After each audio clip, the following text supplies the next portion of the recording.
Good evening. How's everybody doing? Can you hear me all right?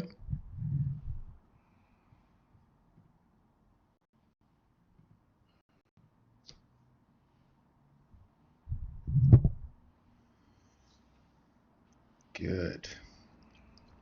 So we've got a good turnout. I'm recording, so I want to jump right in because this is got a lot of stuff to cover. So the purpose of this session tonight, this kind of episode, if you will, is less about theory and content, although that's kind of an intrinsic part of it, but really more about practical stuff, and particularly with respect to what's going on right now.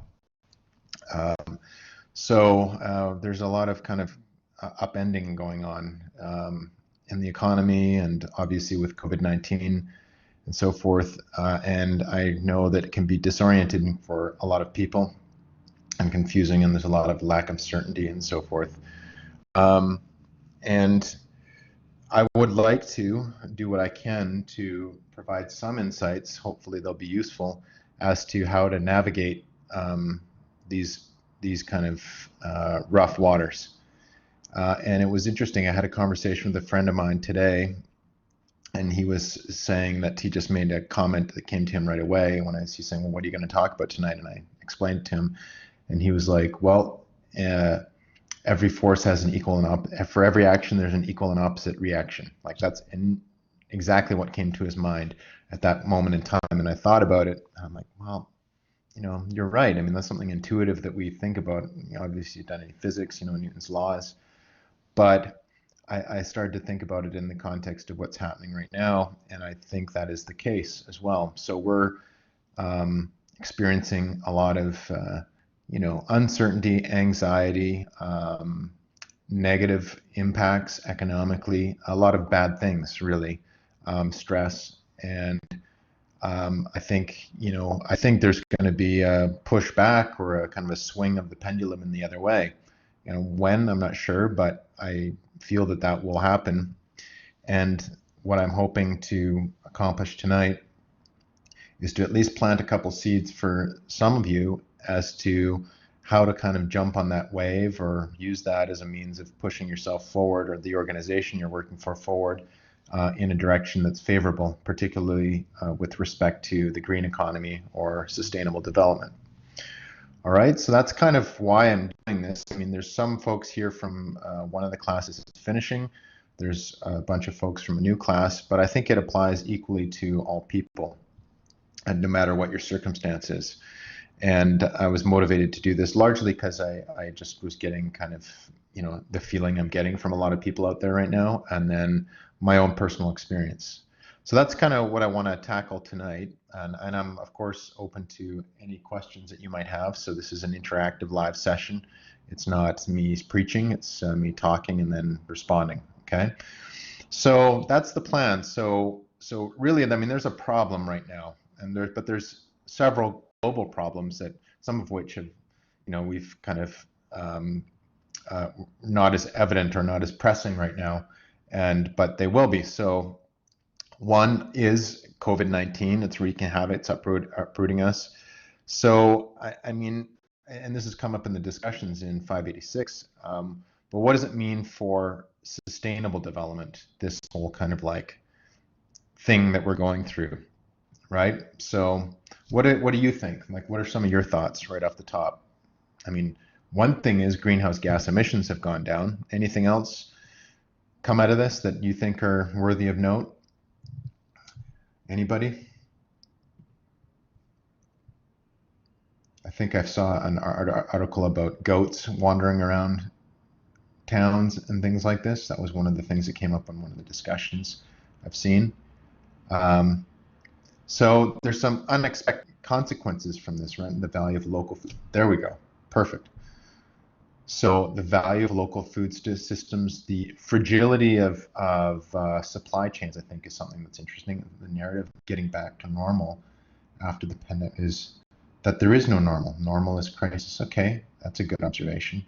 Jellyfish in the Venice Canal today. Wow, didn't know about that. That's interesting. This is a great one. I think the narrative of getting back to normal after the pandemic is that there is no normal. Normal is crisis. Yeah, I think this might. That's an interesting point, Naomi Klein. Okay. Um, I think there's something to be said for that. I think there's something to create a sense of urgency that things aren't okay. Um, we're living in a climate crisis, but that's taking a backseat right now because the nature of the crisis is different. It's not as acute, and I think it's well, yeah, we're not prepared to handle a crisis, especially not one of this magnitude. And but then we also have to think about, well, what does resilience mean? And then we prepare, right? So what I want to talk about tonight is not really negative, actually, per se. I don't want to paint a falsely positive picture because people do that a lot, and that's not what I want to do. I'm not going to comfort you, frankly, and not that it's not necessary. It is, but I want to talk about real stuff, like real talk for this, and what's important for you. So what does it mean for sustainable development? Obviously, a lot of things, but self-servingly, what does it mean for your development? What does it mean for you as an individual or as a unit, if you're in a family or a community, as a country, whatever your group or unit of measure is? That's the question I want to talk about tonight, and then provide hopefully even just a few things that might be useful to help guide you, or at least give you some ideas. So, like for instance, if you're starting out, like there's folks in 415 who presumably or could have been just starting out with the career, getting going, and what a way to start, right? What a way to start. You're finishing an undergraduate degree, and you're coming out into an economy in a tailspin, and restrictions on what we do that we've never seen before, or at least most of us have never seen this before. So that's tough. What if you have just had a big change in your career? So I know people that have lost their jobs. I know people whose company no longer exists as of a week or two ago. What do you do? Like, what do you do when you have to pivot, right? Because you're going to have to pivot. You have to change. But then what if you're okay? Frankly, with me, I mean, I'm okay. I mean, I teach and I do research and I work on projects, and the projects that I work on aren't as tied to the kind of the day-to-day economic activity. I won't say they're immune for this. We've been affected, but they just keep on going. So, and if that's like you, if you're not that affected in terms of your profession, your business, your career, or what have you, but how can you do better then? Like, how can you do better? How can you do better for others? Those are, I think, important questions. If you're okay, then how do you make others okay?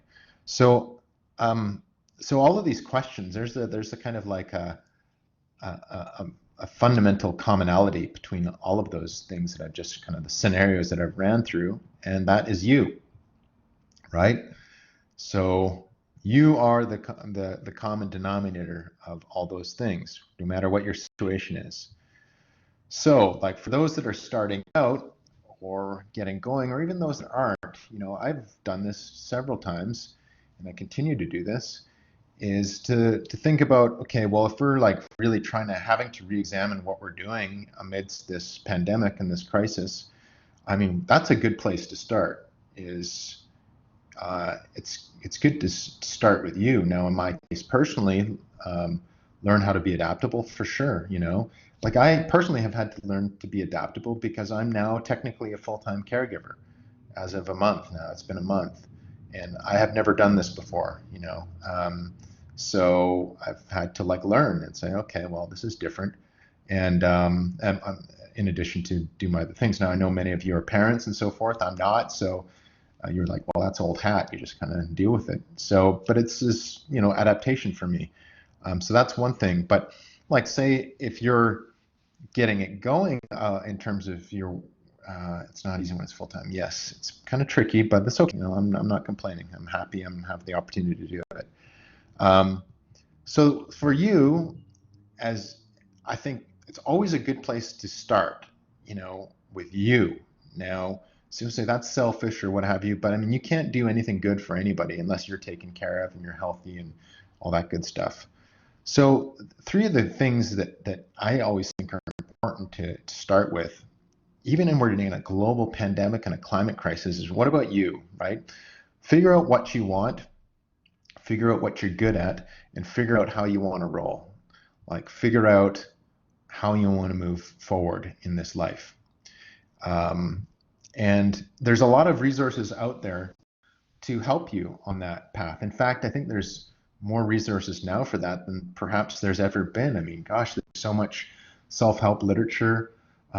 Yeah, those are the ultimate questions, but I mean, they don't ever get answered, right? That's the other thing. They do, but they always change because your context changes and you change and your surroundings change. So you always gotta ask those questions.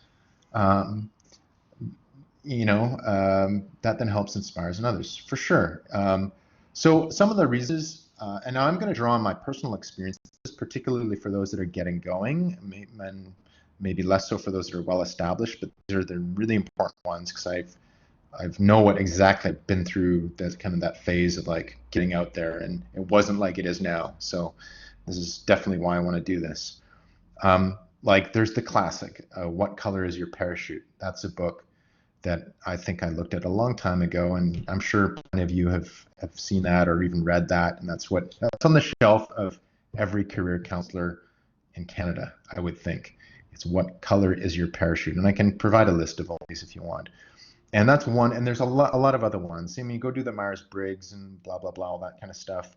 But the key there is to figure out like what really kind of makes you tick and what do you like? That's really important, more important than I can possibly stress. And like I started out as a technical guy in engineering, doing robots and all when I was in my undergrad, and it was interesting, and I certainly got like good opportunities and paid well and stuff, but it wasn't really what I wanted to do ultimately. And I just my body told me that wasn't the right path. So and I had to shift, and I did. But I mean, I'd really encourage you to ask those questions. And sometimes, I don't expect everybody to be happy all the time. I think that's fiction. I think it can happen, good, but it's not like life's not necessarily like that. Okay, go. Like you can listen to Jordan Peterson stuff. I mean, I know it's controversial, but I mean, some of the things that he talks about, I think, are interesting. Like it's being happy all the time is not exactly healthy. Exactly. I mean, life isn't happiness. And so I don't think, and I'm wary, trust me, of if you go on Instagram and you see the yoga teachers and so forth saying, I'm in your bliss and da da da. Like I've lived that. I've used to be with a yoga teacher for a long time. It wasn't like that. That was a facade. So I don't think life's perfect like that. So I don't expect everything to be, nor should you. But I mean, you do want to what's really important, I think, is to figure out what really makes you tick and what makes you kind of passionate. Because once you figure that out, what you really love to do and really like to do, and I bet you anything that if you find that you get good feedback from that, like particularly from other people, like you're helping other people or other people benefit from that, what you do, that's when you'll know you're on to something. May not be it, but that's a really good sign. If people say, gosh, I'm so glad that you did that, or man, you're good at that because this really da da da, whatever. I mean, that's a good sign. So look for those signals. And there's some resources out there, like I've mentioned, to help you, and I'll make a list of them. There's also some good tactical books. So like I said, this is self-serving. I don't want to say like we're all in this together. Yeah, we are all in this together, but also you are in it. And as 586 knows, I'm into agency. Agency is important. Structure is important too. Collective action is important, but so is like you getting your stuff together and doing what you need to do to kind of get things done and help others and help yourself. So there's a bunch of good tactical books, I call them, to look at. Like the classic one is the How to Win Friends and Influence People. That book, I mean, it's cheesy. It was written, I think, in 1940 something or other, mid 40s, I think. Dale Carnegie, I think Dale or Andrew Carnegie, the founder of self-help, basically, in modern terms, wrote that book. And I would recommend it, actually. You know, it's one of those ones, it's like you say, if you're in business, you should read The Art of War, right? They always say that in business schools. It's like, I don't know about that. Like, that's kind of like, I think that's mythology in a way. That's people just over, because if you've read The Art of War, you're like, okay, fine. But if you read Dale Carnegie's book, or the How to Win Friends and Influence People, it teaches you how to deal with people and kind of do it effectively. So that's a great one. And then there's other ones like all the Anthony Robbins stuff, all those things. Again, I'm not going to have a specific one you should read. I mean, gosh, I read a book by Donald Trump one time that my father bought me, and it was helpful. I found some helpful things in it. It was a business thing, but believe it or not, I even drew kind of positive things from that book. And in fact, like that's one of the books of the three that I read when I started my company that were kind of foundational. That has a book called Think Big and Kick Ass. That was his book. So eloquently stated. Read that. I read Screw It, Let's Do It by Richard Branson. Great book for the business stuff. And then I read Blue Ocean Strategy, which is a business book, and it's a good one as well. And that was back in the mid 2005. So find those books. There's a lot out there. But what it should tell you, though, and what I want to stress, what you must have, and I think everybody should, no matter where you're at in your career, I will send a list. I will post a list for this. I'm going to do this for all these things now because I think it's useful, all their links and the resources.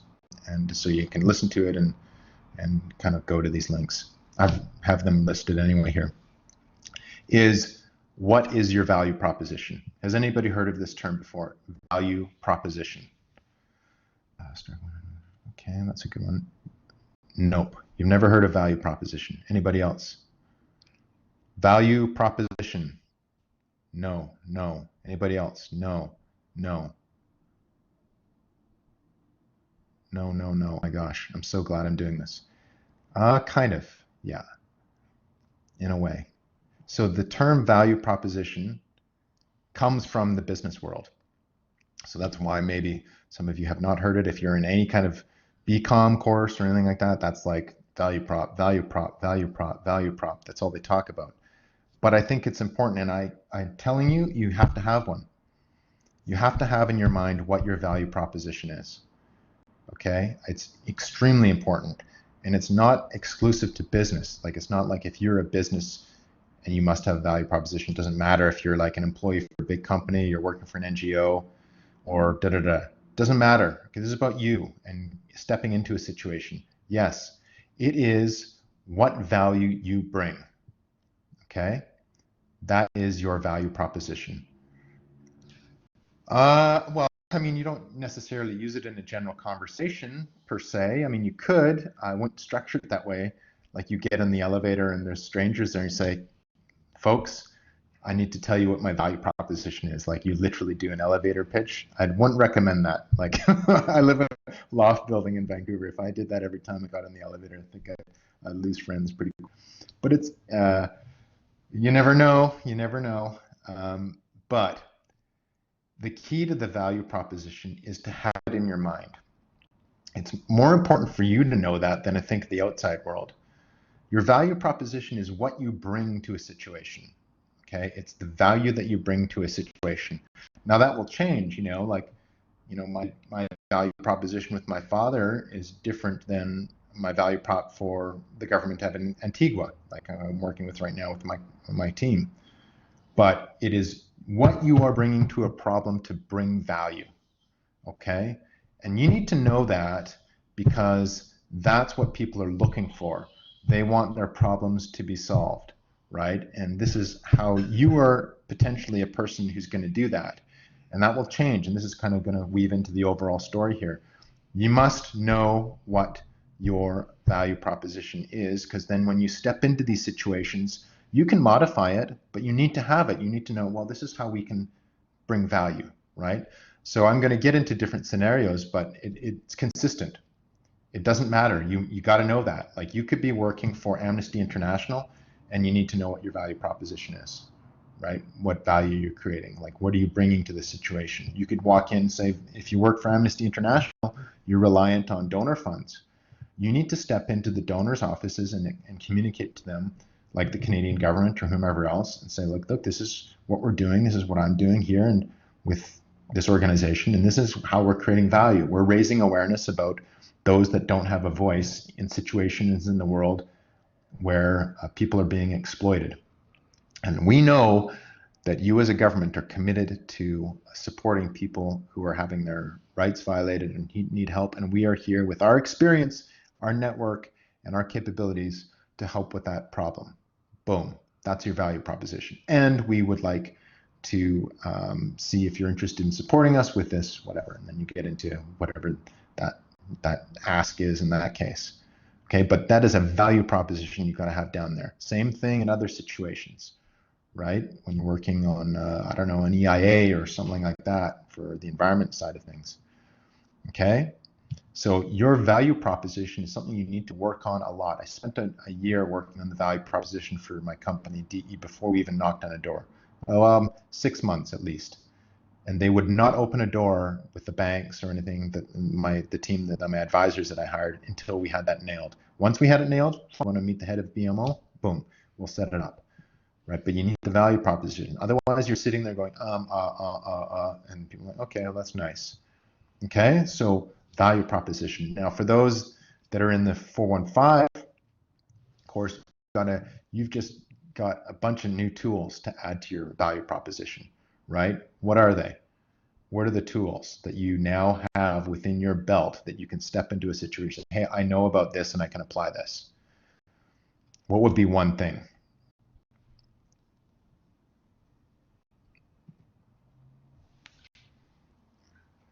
Yes, environmental management systems, life cycle assessment, environmental impact assessment. Those three, GRI.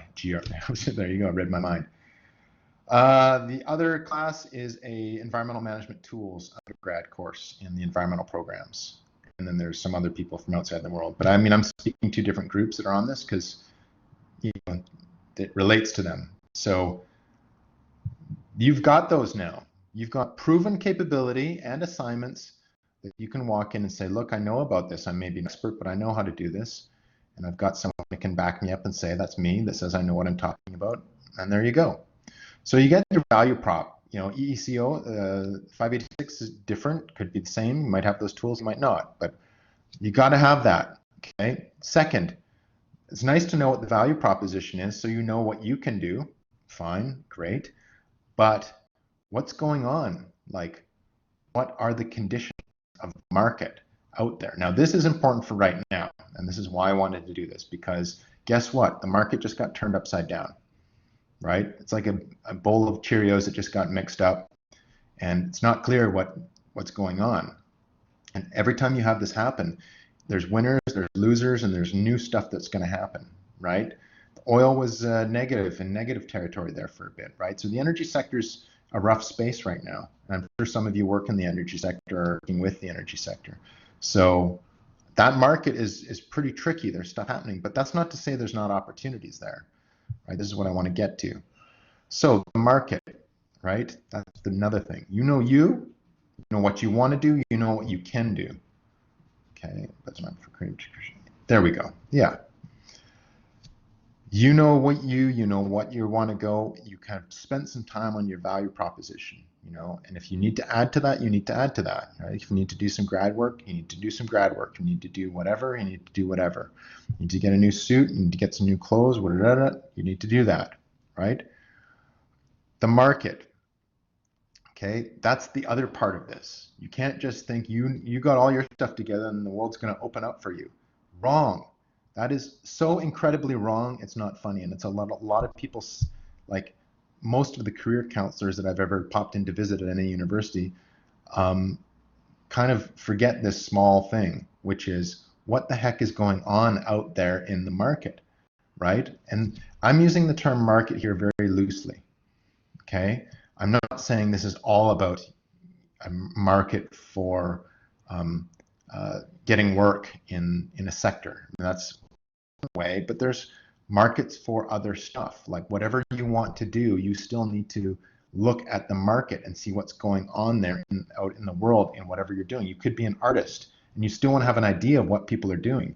So just see the tourism entrepreneurs, pilot the goals and transfer skills. Yes. for taking that valuation, right? So this is what this is nice for this time. Like there's silver linings in that it's kind of, for some people, it's giving you time to kind of like take a step back and just think, there we go. You know, they pivoted, right? There's a bunch of other companies that have done that in Waterloo and elsewhere. But you need to know the market, just there's a merged market for hand sanitizers and all this other stuff. So people have jumped on that. I mean, I went and got air in my tires for my bike yesterday at the bike store I go to in Vancouver, Simon's Bike Store, and a great guy. And this guy's an entrepreneur, and he's a nice guy. I like him. And I said, hey, how's it going? How's things? He said, good. I'm like, okay, well, I'm busy. He goes, yeah, people still buying bikes and renting bikes and whatever. He's right downtown. And then I said, well, okay, that's great. He's like, I'm also selling fitness gear. I'm like, what? And it didn't surprise me because this guy's always got something going. But I mean, because of this, what's happening, I mean, gyms are done for now. Let's be real about it. We're going to be closed most likely for another, at least 6 months. I can't see them opening. It'd be miraculous if they did. Unfortunately for gym owners, I do jujitsu and stuff, and I don't know how someone is going to go roll around with strangers and train with strangers one-on-one, and that's going to be acceptable by the government. I don't know. I really don't. And I feel for people that are kind of in that space. This guy goes and buys a truckload. He tries truckloads of fitness gear that he's imported or got from somewhere and sells it right out of a truck, right? Pivoted big time. I'm like, wow, that's great. Because people want to work out. This is Vancouver. People are not going to stop working out. They're just doing it at home. So boom. So it shifted, the market really kind of in that case. So electrical sector, power line, we haven't really seen projects shut down. If you want to hold, because funding is on hold. Yeah, I mean, this is kind of like, this is my friend, when he talked about this, a friend Zoran, he said, yeah, every action there's an equal and opposite. I feel we're being contracted.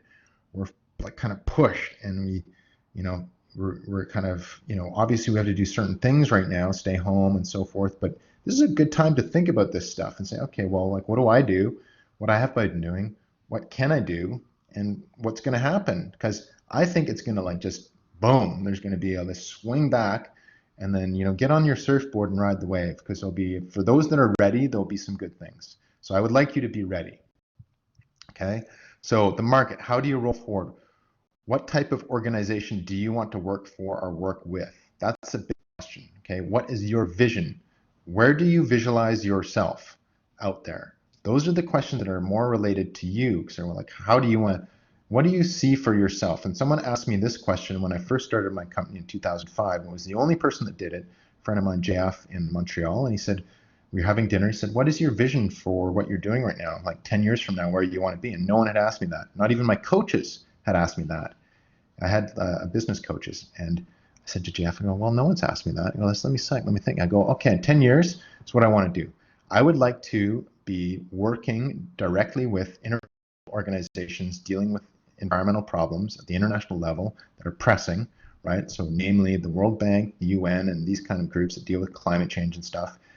At the same time, I'd like to, in the same company, be taken seriously and credibly as a design company and be doing killer design work. That was what I responded to him with. And it didn't happen overnight, but sure enough, roughly 10 or 12 years later, after about 2005, so before that, actually, it was in 2013 and so forth, we started doing work on the UN. We were there, like I was doing good design work at Rio Plus 20 and these kind of cool design projects, at the same time working with countries and advising them on climate adaptation and doing software and this kind of stuff. So I think vision's really important. And if you think about it, and think of it in like a 10-year, 5 to 10 years, that's a useful way. You have the immediate, that you have to kind of get through, quarterly, if you will, if you're in business, yearly. But realistically, quarterly and yearly, I mean, you can really press hard, but most big things don't happen.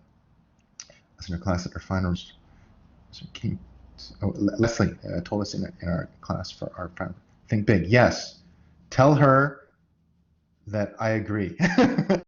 She will not be surprised that I would agree, because she's awesome. And Yes, think big, but think like in really big terms, and you may not hit that like in your research project, but you will kind of aim in that direction. You may have to pare down scope because realistically, you're looking at like what, 1 to 2 years on those projects, whereas big things take a bit of time sometimes, depending on what you're doing. Um, so that's what I would think is an important thing. Have that vision and then look at that time frame that's around there. So you got that, but what's happening out there? So then you got to like, kind of what you want to do, and you're going to cycle back to what's going on, but look for the right resources, okay? So this is hopefully helpful for you. And I'm telling you the best resource in Canada, what's going on in the environmental labor market and what it is Eco Canada's work. Is anybody familiar with Eco Canada? ECO Canada. Good, I'm glad you are. Okay, good. This is great. I'm glad it's not a surprise. All right, they're doing a good job.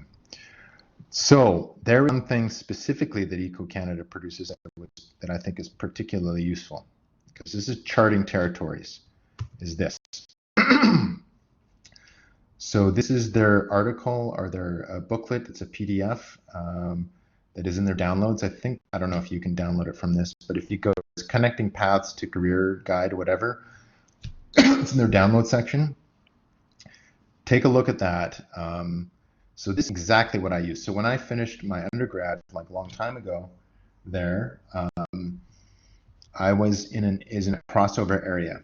So I wasn't like a water person who wanted to do water work, or I wasn't a endangered species person who just wanted to do endangered species. I was like in the cross section of systems, data, computers, software, that kind of stuff, and communication. That's where I was kind of sitting in. So it wasn't like going out in the field all the time and doing that. I just knew that wasn't exclusively what I wanted to do. And it wasn't evident where I should look. And so I didn't know, I was like, gosh, where am I going to go to get this job, right? So I went to this guide, that version. I mean, it was obviously an older version in 1999 than it was now. But I went and took a look at that, and I looked at specifically the section that deals with their ABCs. It's on, if you download that, you can just click on that link, download that. I just tried it. It should allow you to do that. And if you go to page, yes, here it is. So it is on page 5, right? Page 5 of that, you can see discover the ABCs of the Canadian environmental sector. Okay, we've broken down the industry into 3 sectors comprised of 13 individual subsectors to help you determine where your path will lead: environmental protection, resource management, resource sustainability.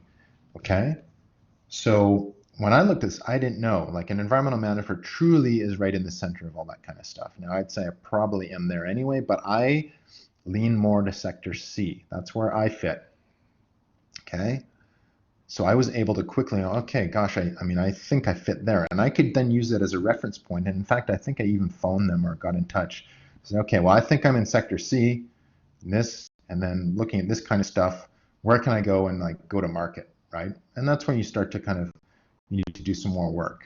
But orienting yourself, because you know what you are good at and what you want to do. If you're like so fascinated by legal aspects of, contamination or project approval, whatever it is, then you got to figure out how that fits within the sectors, right? And that's a great tool to allow you to do that. I think it's extremely helpful, and it's going to be helpful for your value proposition, because you then look at that and say, okay, well, that's what's going on.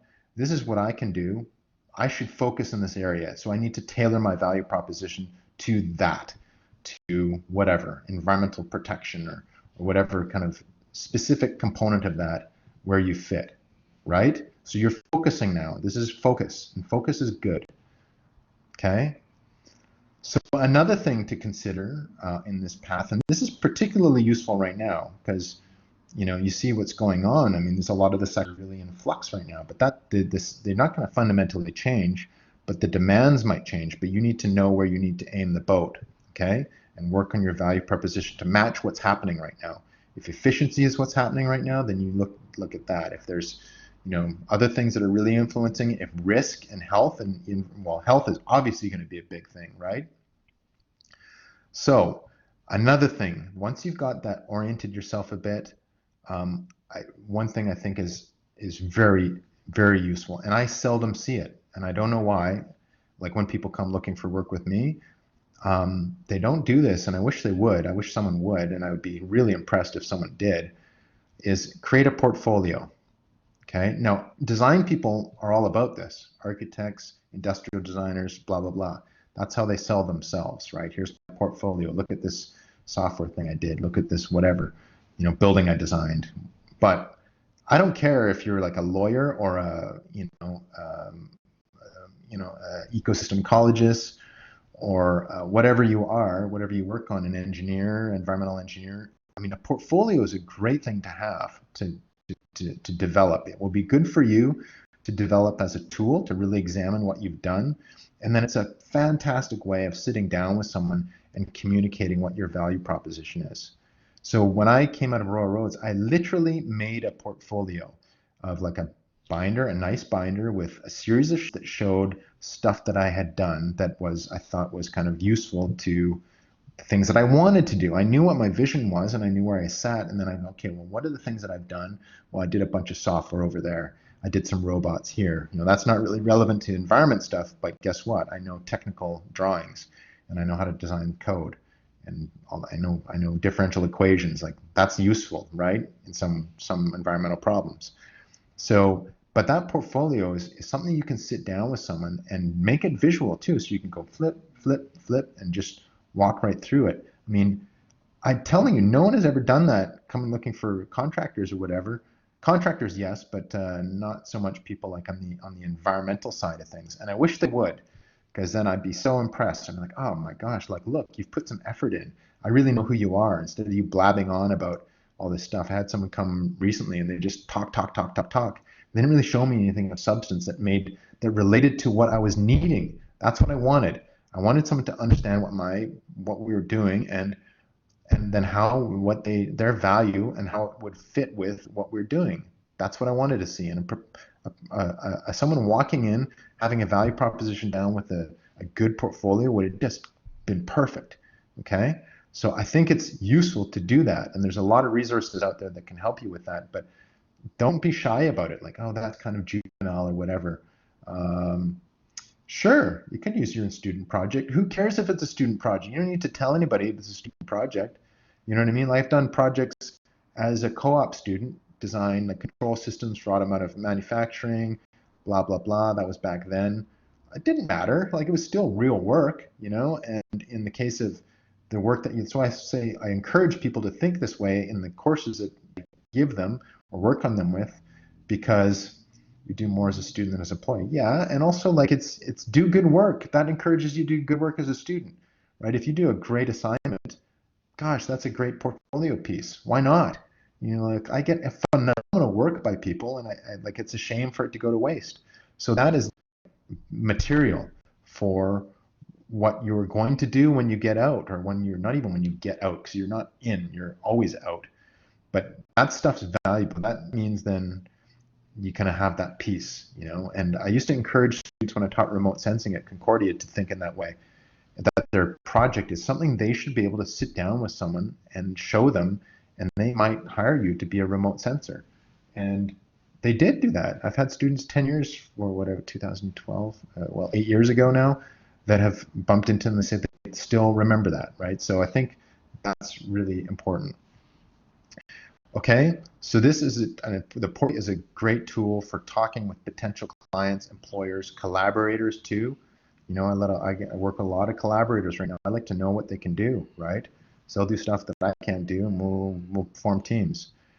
So the next thing is to look at the macro view. Okay, so this is an important thing right now. Okay, because the macro view is really upside down. things are not what they normally are like. They have it's a new normal that people like to say. But yeah, there's a lot of things happening, and so you need to take a macro view and take a macro view, but focus as well, if that makes any sense. Okay, as it's also really helpful when you apply for grants to have that kind of. Yes, for sure. If you're applying for funding for grants individually or as an organization, like for an NGO, I've got a new thing starting a new company, and we're looking for funding for from different folks, and it's a media company that we're starting, and yeah, it's. I mean, fortunately, between the two companies, we've got a really solid portfolio of killer projects that we can look at. We've done it. It's not new. We've done things before, but yeah, it's helpful for that as well. Macro view. So yes, we need to look at the big picture right now, for sure. Look at the big picture. Read the news. Look at the trends. Read the business section. Read all sections, not just business, but you really want to have a handle on that if you're trying to enter a market. MITACS, you mean? MITACS? MITACS? Is that what you're? Yes, MITACS. MITACS. Awesome. MITACS is awesome. If you can take advantage of MITACS, do so. In fact, they've got like really amazing initiatives right now, from what I understand. Got special things happening in MITACS that you should look at for sure. MITACS can give you like, I think it's 80% now or something of your salary. I think MITACS is a special thing on right now because they're trying to support kind of economic development. And I think they'll pay like 80% of your salary for an employer doing like innovative stuff.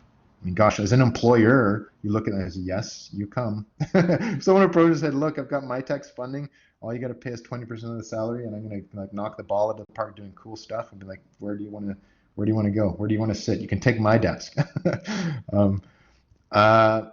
But back to this, look at the macro. So I look at specific industries or specific areas. Okay, so it's not just about business, but if it's an issue you want to work on, like climate change, that's not just an industry. Like then you look at, okay, well, what is the UN doing? What's the UNEP doing? What's World Bank doing? What's the Green Climate Fund doing? What's the pipeline for all these IFIs and stuff? But on industries, you want to look at, that's still really, like honestly, like aid is an industry. It's how it works. It works like a business. But I would determine where you want to focus on what kind of things you want to work on in what areas or industries, and then also I would focus geographically, because that's important too. That's going to be really influential on how you approach what you're going to approach. Those two things, area you want to work in industry-wise or area-wise, and the geographic area that you want to work on, because both of those really kind of will vary and will be influence the opportunities and how you might want to approach it. Okay. So based on that research, you look at the trends. So example, like what's happening in energy right now. So what is happening in energy right now? Well, a bit of chaos in pricing and so forth. A sharp reconsideration of the importance of diversifying energy portfolio. That is happening right now, right? Like, gosh, okay, well, maybe we should, I mean, there's some companies, Enbridge has been on this for a while, and a lot of energy companies have been far ahead on diversification. This is not me bitching about the energy sector. I love the energy sector. My friends and colleagues in the oil patch are brilliant and cool people. So this is not, I'm not at all like jumping on the energy sector, but I am jumping on some groups that need to look at, okay, well, maybe we need to like pivot a bit. Maybe we need to rethink about how we're going to move forward, because this just jolt we experience is probably like 10 years earlier than we thought it would be, right? So, but look at those trends. So you have to look at then what these groups are saying. And if you have colleagues to talk to, that's a great way. So if you have colleagues at the economic development groups, at PTAC, whatever, like if it's energy, those are good people to talk to about this stuff, because they'll give you like the real word on the street. I have friends in Calgary at Calgary Economic Development. I phone them, we talk, I know what's going on. So look at the trends in the sector and the area that you're looking at. Like trends in environment right now are like, I mean, I'll tell you, one of the trends is that there's a trend for increasing amount of transparency in funding, multilateral funding for climate change. That's a trend right now, because funders like the Green Climate Fund want to ensure that the donor money is being used effectively. So they want to monitor that, and they want to have indicators and procedures for that. That is a trend. So you look at that and say, okay, well, I need to address that because someone needs to do that. All right. Look at tech trends. For example, like right now, what's happening in tech? Like in Montreal, AI is going off the rails, right? Artificial intelligence, everything. You put AI in a proposal and your odds of success just went up by like 85%. It's a trend. I'm not saying there's anything wrong with AI, but I don't think everything needs AI, right? But it's what's going. We just finished an indicators for ECCC. There we go. So, like, these are the kind of things that are happening right now. So you need to look at that. So I would say some trends that I see personally are far more emphasis on data, environmental performance, KPIs, indicators, these kind of things. Like Jenny, you just mentioned. Like I see that's a lot of the work that I do is on that kind of stuff. Like tonight, that's what we'll be doing.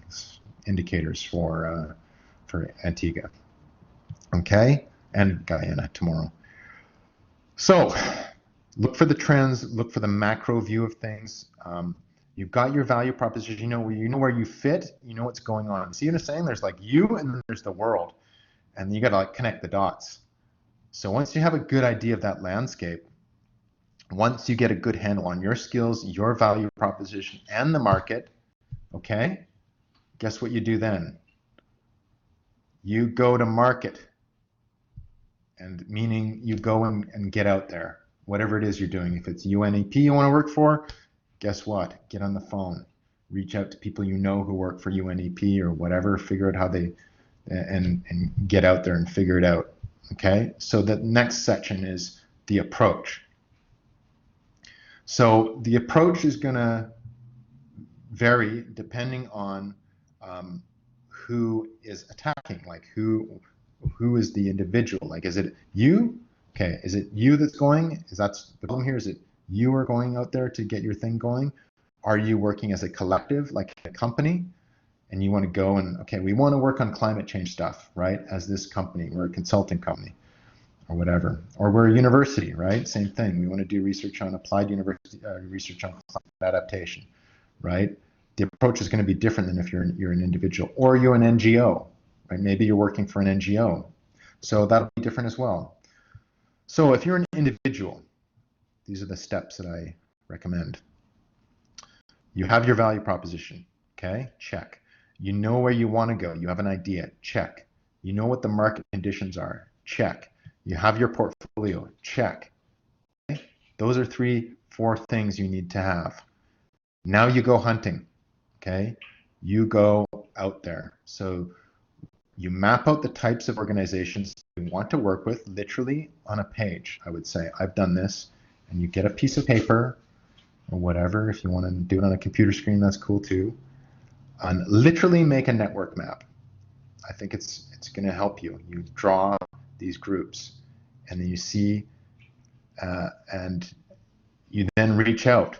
Okay, you draw them like targets. So what will happen is a network diagram you can create.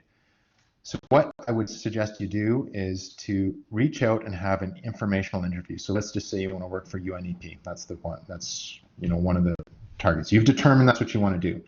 You look around, you ask everyone in your network, do you know anybody who works for UNEP? You finally get a hold of someone that knows someone that works for UNEP, right? Jackpot. So you reach out to them, you get their contact information, you reach out, and you ask them for an informational interview. Okay, explain the situation. Look, this is what I'm doing.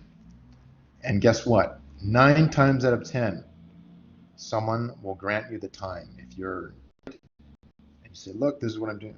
I have so many industrial machines. Yes, exactly. So guess what? When you get the informational interview this time, though, you've got a portfolio with you. So you go, walk in there or do it virtually. You can do a Zoom meeting, whatever. If they're in Botswana, still doing, and you ask them the questions you need. So you just get there, take notes, ask questions, and then listen, learn and reflect. And also you will get, this will allow you to get a better feel for what's out there and how you might fit with it. But it's also a chance for others to get to know you, right? Like Rachel, you're saying, you get someone to put a name to your, face to your name. and to get to feel for who you are. But you also ask them and say, look, I mean, if you happen to know anybody else, other organizations who you might suggest I talk to, yes, you then focus, because you'll do that before. You want to have your value proposition kind of focused for them as best you can, because you won't know everything. But you'll also once you talk to them, you will know as you take notes. You'll learn about what the latest things are, like what's happening now. You'll learn about, like, I know about the transparency stuff for the UN climate change because it came up in an interview I was doing a month ago in Antigua. Because I know I was talking to the guy who's on our project. He's on the client side who's doing that. So I know, okay, well, good to know. Good to know. I wouldn't have known that otherwise. There's no way I would have known that otherwise. So when you get out there, you ask these questions, you make a bunch of notes, and you will learn the inside information as to what is happening right now, and also what they're looking for. You can then kind of go back to your little cocoon, your base, say, okay, well, how do I like shift my value proposition to fit with that kind of demand? So you'll know what they say in business, you've got to ease people's pain. You'll know what their pain points are, like where they really need some help. I wish we had people that could do this or whatever. One thing that's also important there is to say, look, I really appreciate your time. And if you happen to know anybody else that might be useful for me to talk to, I'd really appreciate that. Like, I'm just really trying to learn here. And if you know anybody that you think would be useful for me to talk to and would be willing to introduce me to them or share their contact information, I'd really appreciate that. And if you've done this right, so if you've read Andrew Carnegie's book before doing this and follow his rules in that book and you do this, trust me, every door will open, right? They all will. It's going to happen. Okay. And then on your piece of paper, that's one node you just talked to. You're going to have a few people. If you've done your job properly, people don't think you're a jerk and think you know kind of what you're doing, which they should, then they'll give you a few people, So I used this technique when I moved to Vancouver after finishing my undergrad. And my goal was to do design work at the world level on connecting my interest with sustainable development. That's my job I wanted when I left undergrad a long time ago. And after like 2 months of pounding the pavement in Vancouver, I stumbled upon a company that was doing cross-media design work for museums, science centers, world expos. They were doing the film, the multimedia, the space, that kind of thing. Very unique company called Lunny Communications Group in Vancouver. And guess what? They were like, I just started editing software, like editing a text and stuff, some basic stuff. But I had my portfolio when I walked in there, and they're like, okay, interesting.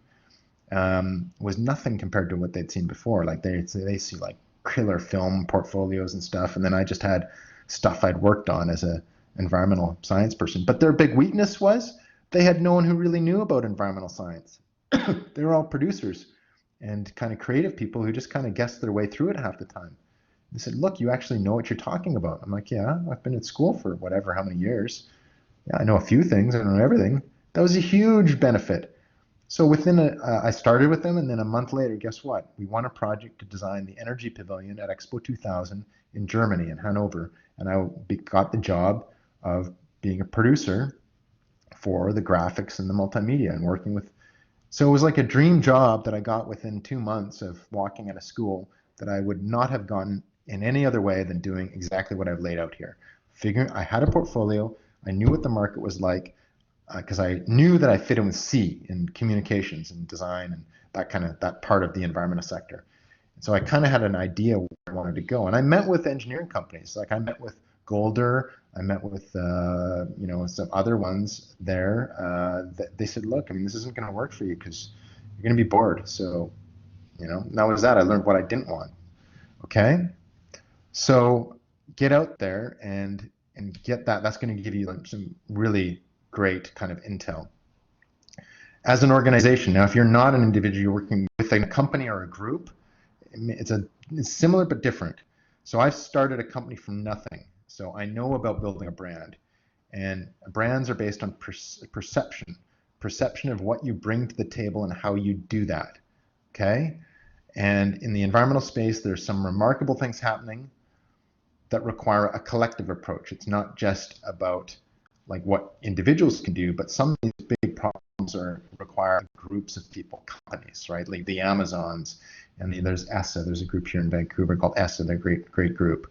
But so it's different. So that you still need to do a value proposition. You still need to network. You still need to reach out. But I think it's a little different than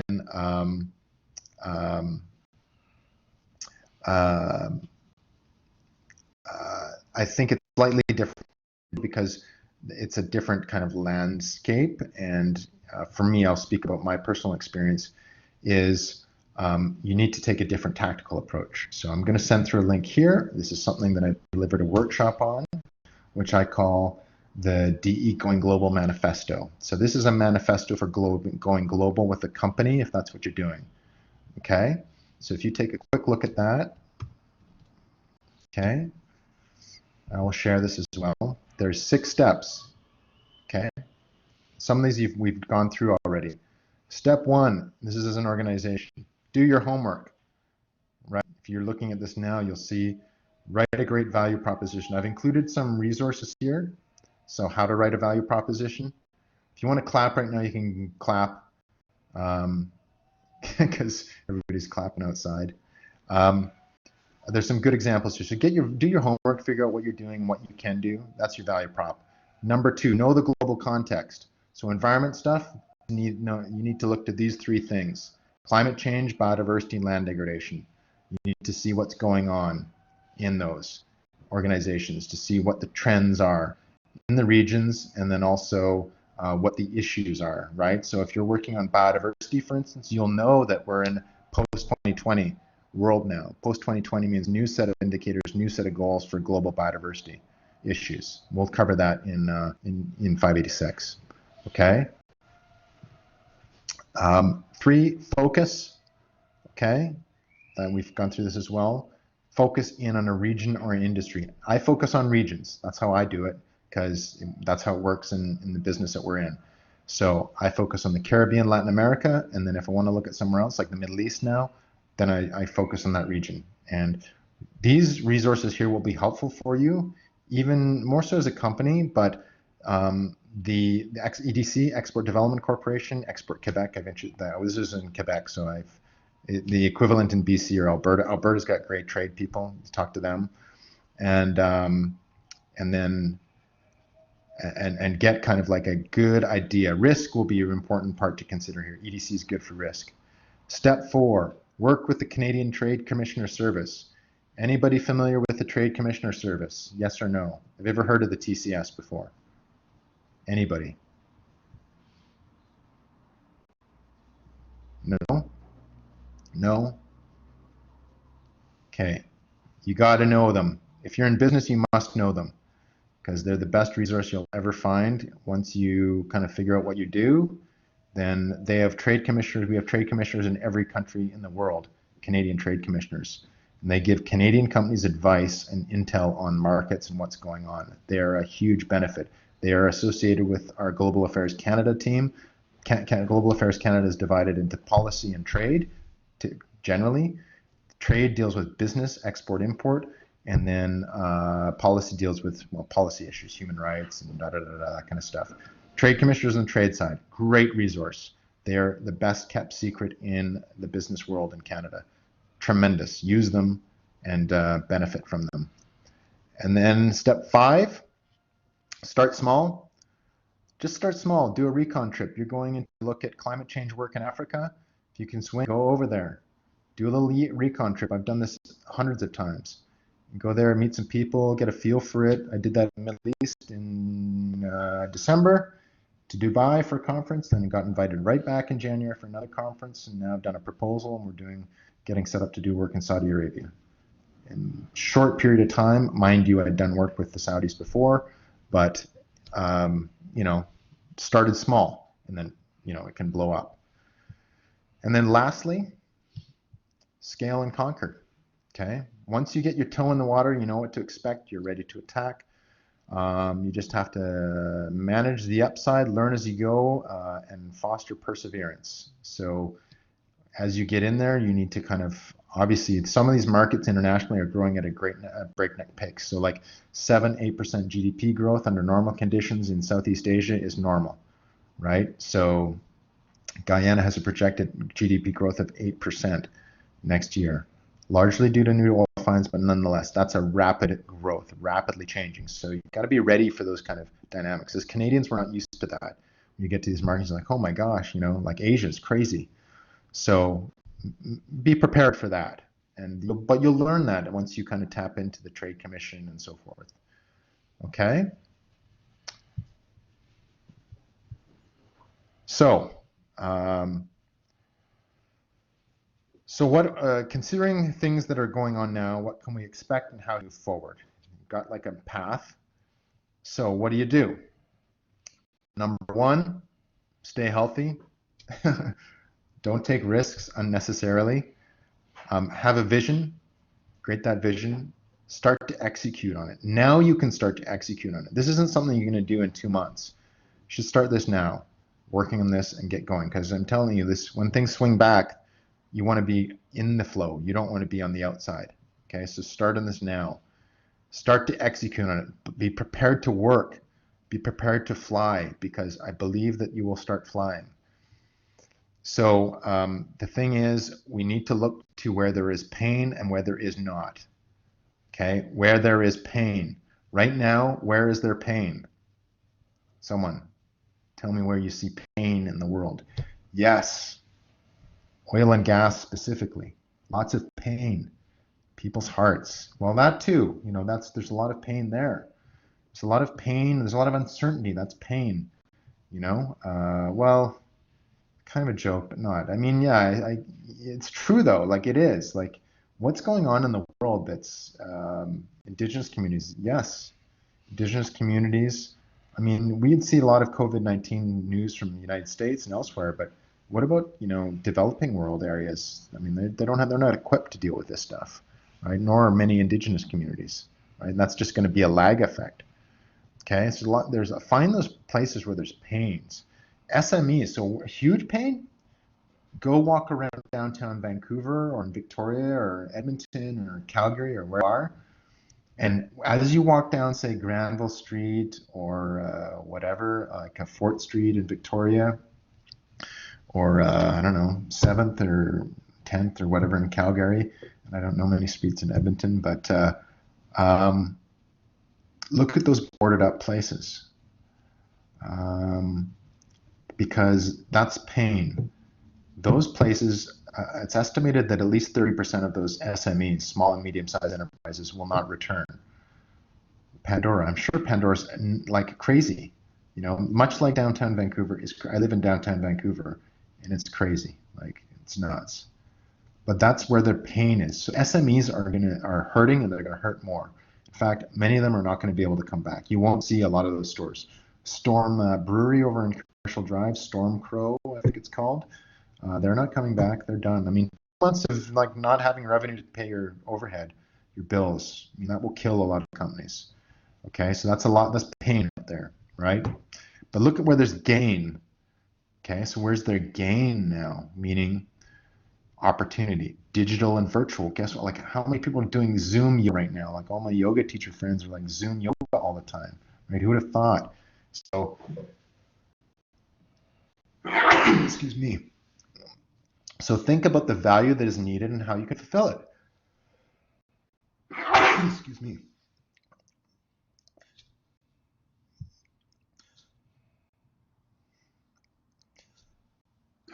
Excuse me. That was the last one.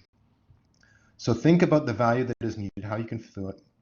So what do we know? We need to understand risks, right? Organizations, companies, governments, etc. Health risks, clearly, but also other forms of risks. Recurrent second wave of COVID, you know, what's the linkages to the climate crisis? Like risk. People are attuned to that. The good thing is people, I think, understand what can go wrong now and how big it can go wrong. That's one of the plus sides of this crisis. We need to be able to assess situations and make informed decisions. We need all sorts of technology, right, to support that, indicators, data, people. We need to work together. We need to collaborate. Now, the short-term gain is stimulus, right? So the short-term stimulus stuff is a gain, right? So the money being injected into, into the energy sector to recover wells and to reduce methane emissions and whatever. So that could be a gain right now. It's where money is flowing in. The emergency fund, I guess you could be gain for a household, but that's ephemeral. I call it ephemeral. Be careful with that, because that's just like, look, we need to bail people out. And bailing out is not gain. Like, it's short-term gain, but can be long-term pain. If you like throw we're going to get in there, I'm going to like just become like the oil well recovery guru. Fine, that'll work, but it's like, if there's not a long-term trend on that, then I'd be wary. So that's good that's happening, and it's good to get the action to kind of give some green shoots, but be careful about that. So what do I see? I see organizations working virtually. I see more contract work and creative partnering. So I think be open to that. I think people are going to look more towards that and creative partnering, so they lessen the load of having all these full-time people. More adaptability. So you as an individual, as an organization, need to be more adaptable to what's going on with other groups. They may need to just work less. Like, you may need to have like 3 groups you work for instead of 1, right? Maybe you used to be a full-time employee for Suncor, but that's not happening now. So maybe you're going to be part-time with them, part-time with this group, part-time with this group, because that's just what they have. So you adapt to that, right? That's okay. There's nothing wrong with that.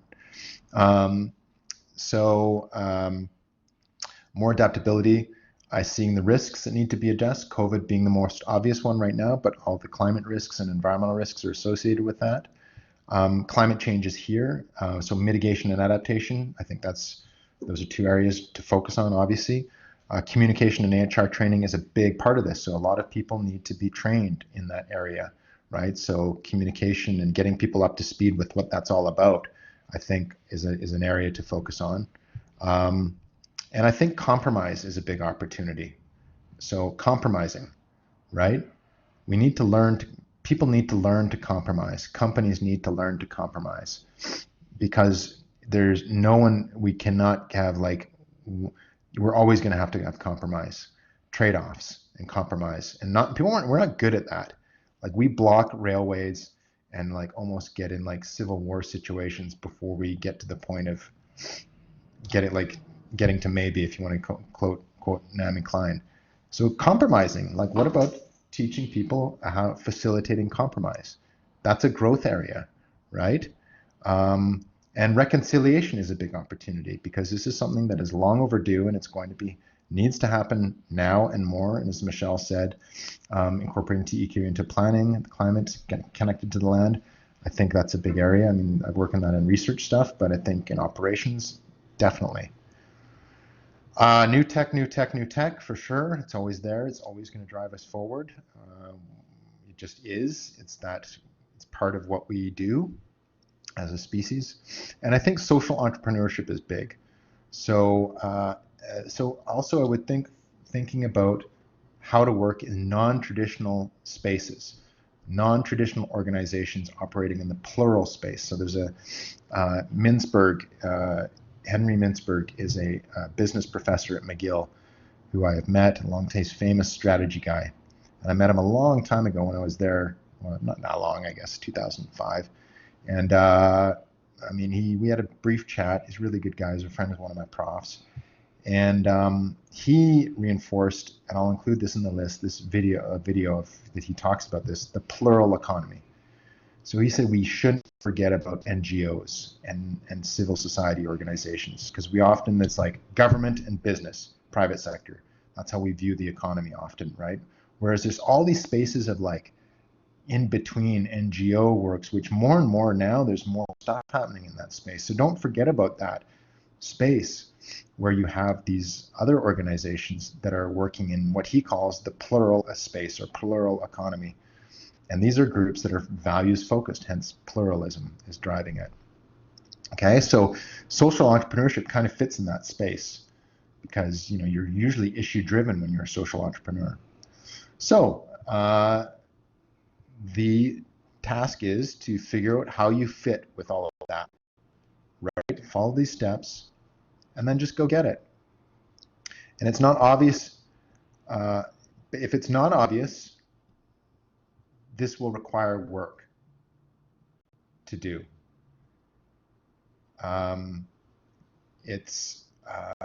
You have to work. You have to work to get work. You have to work to get where you want to go. It's a job getting to where you really want to go. And some people aren't willing to do that work, and they may get to where they want to go, but it's more based on luck or just circumstance or what have you, or connections. And those are useful and helpful, but really, it does require that. So that's what you got to do. So it will require work. So you got to get to work on it. You got to be creative, but also be persistent. And that is the conclusion of our session tonight. Any questions? I'll make all this stuff available to you. In fact, I could even include the transcript if you want. I mean, you can hear the video, but I can post the text. It's hard when you work full-time and you're in school. It's like you have no extra time to focus on you. Yes, I understand. And that is just life. So do what you can do given the circumstance. I mean, full-time, and maybe you have kids too. I don't know, whatever the situation is. But it's okay. What is the first major project that you worked on? It depends on which space, design or environment project. That I would say of note. I can tell you which ones, like there are seminal ones in each category. They're different, so I can't really lump them together. Which one would you like to? I'll say them both. Environment. The first, really, did consulting work with energy at first, but that was kind of getting going. The one that I think that was really kind of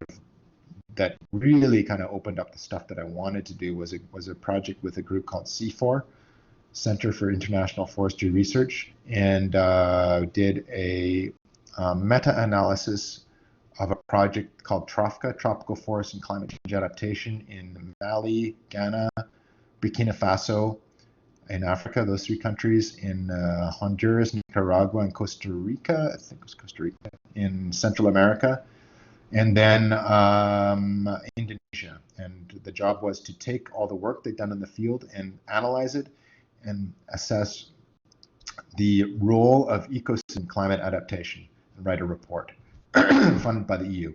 That was the first kind of, I'd say, major kind of that kind of work, which is really what I wanted to take the company. I could say it was consulting for Irving, but that was okay. But really, that was a major one. So CIFOR was and that opened the door to other things. Can you please send the Dropbox PDF through email? Yep, sure.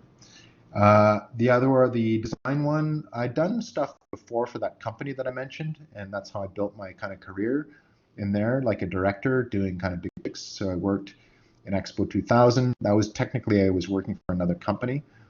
And then I worked in a big project in Saudi Arabia, Sultan bin Abdulaziz Science and Technology Center, huge science center, content directed that.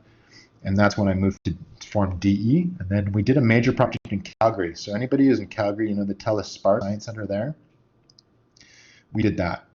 So we were one of the companies working on the content design for that, design to the galleries, and do a graphic design, exhibit design, content design, cool project. So that was a biggie.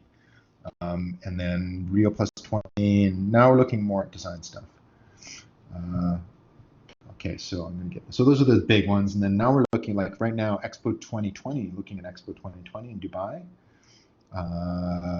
Yeah, this mixes up right now. I don't operate like a traditional design company where you're always chasing those things, proposal. I just follow it, and the good stuff comes up. I'm more on the environment side. I like that stuff. That's where we're kind of more differentiated. And yeah, it's good. Okay, so do you think that, back here, do you think this current crisis is going to change the oil and gas industry? Yes, I do. Rachel, so Michelle says yes. Rachel says yes. I think Wilson the market has changed, so I think the industry will have to adapt. Yes. But Kenny, Jason Kenny, will it change Jason Kenny? Is that the question? I don't know enough about the guy, frankly, to just stuck on tech, oil, and gas. Yeah, he's pretty stuck in there. I mean, that's where you always got to look at their base, right? So this is a guy who, ultimately he wants to be prime minister, right? Keep that in mind.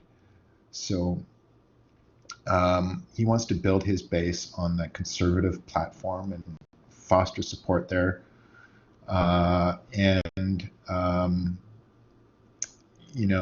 He's like went out there in his truck, drove around in hat and jeans, and kind of spoke to that that oil and gas base in order to gain support. So he's got to cater to that.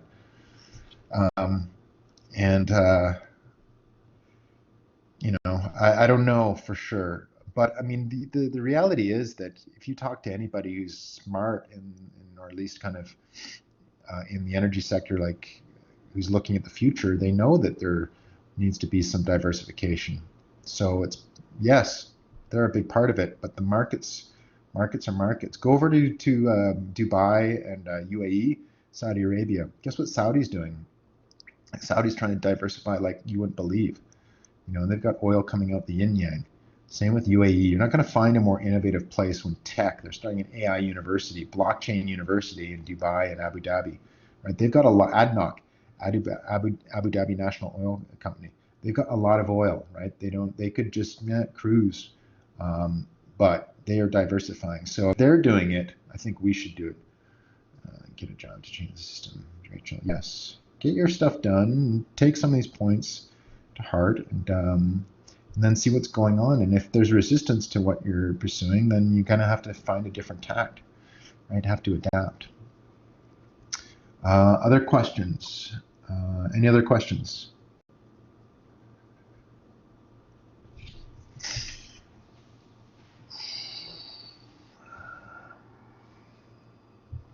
So I apologize if this wasn't directly on content stuff tonight, but it kind of is in a way, and I think especially for those in 415, I wanted to kind of give you like some marching ideas.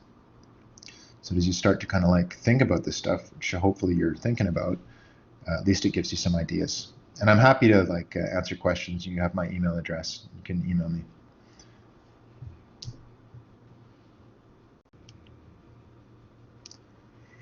Okie dokie. We've gone long. That's all right though. Some things are worth spending the time to talk about, right? Good. I'm glad it was helpful. For those in 586, maybe different way, but I think it's helpful too. And we will get back next week to content stuff, ways of knowing next week. Ways of knowing. Epistemology. How do we know of things? And how do others know of things? How do we articulate that and frame that? That's what we'll look at next week. Ways of knowing. So 586, that's more in your tip. It's an aggressive percent your worth. Correct. Yes. Know your value. Trust me, it took me a long time to figure that out. I've been, had many situations where I didn't fully know my value, and people will take advantage of you. So you don't want that. Nothing wrong with being aggressive. Just be kind of polite, confident, I like to say, rather than confidence is good. Arrogance is not. Aggressive is okay, it can be, but confidence is good. I want you to be confident in your skills, and you will be confident once you know your value proposition, you have your portfolio, and it's kick-ass. You walk into any room, and maybe it's not the right fit. Maybe it's the wrong crowd. Oh well. What if you walked into Jason Kenney's office, and that'd be okay. Like he might, like be like, okay, well, this isn't the right fit. I had a meeting like that with CNRL, Canadian Natural Resource Limited, a long time ago. I'm like, okay, that didn't work out. But, I was confident because I knew what I was doing. All right. Thank you very much for coming out. Good turnout. And yeah, connect amongst yourselves. Help one another out. Maybe you can share some ideas. Okay? So we will talk to you later. Take it easy. Stay safe and stay healthy.